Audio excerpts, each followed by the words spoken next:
વેશ્યાલય એક એવી જગ્યા જ્યાં વેશ્યાઓ થોડા પૈસા માટે તેના જિસ્મનો સોદો કરે છે.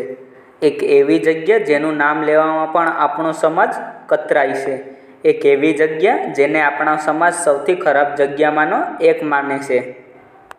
પરંતુ શું તમે જાણો છો, એ જ વેશ્યાલયની માટીથી માતા દુર્ગાની પ્રતિમા બનાવવામાં આવે છે. એવું કહેવામાં આવ્યું છે કે વેશ્યાના આંગણાની માટી વિના માતાની પ્રતિમા ક્યારેય બની શકતી નથી.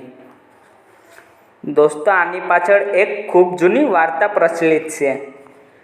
મિત્રો, ઘણા વર્ષો પહેલાં એક વેશ્યા માતા દુર્ગાની ખૂબ મોટી ભક્ત હતી. પરંતુ વેશ્યા હોવાના કારણે સમાજે તેને બહિષ્કાર કર્યો. સમાજના લોકો એને જુદી જુદી રીતે હેરાન કરવા લાગ્યા. પોતાની ભક્તને આ બહિષ્કારથી બચાવવા માટે સ્વયં દેવી દુર્ગાએ તેના આંગણાની માટીથી તેની મૂર્તિ બનાવવાની પરંપરા ચાલુ કરી.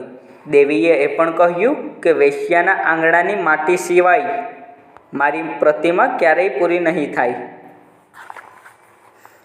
પરંતુ આપણો સમાજ વેશ્યાને ખરાબ નજરે શું કામ જુએ છે? દેહ વેપાર કરવો જોઈએ કે નહીં, એનો નિર્ણય શું આપણે કરવો છે? કેવી રીતે કોઈનું કામ જોઈને તેના વિચારો અને ચરિત્ર વિશે ખબર પાડી શકાય? અને જો વેશ્યા દેહ વેપાર કરે છે એ ખોટું છે, તો દર વર્ષે તેના શરીરના ખરીદાર શું સાચા છે? કોણ છે એ ખરીદાર? ખરીદાર પણ આપણા સમાજના જ કોઈક હશે.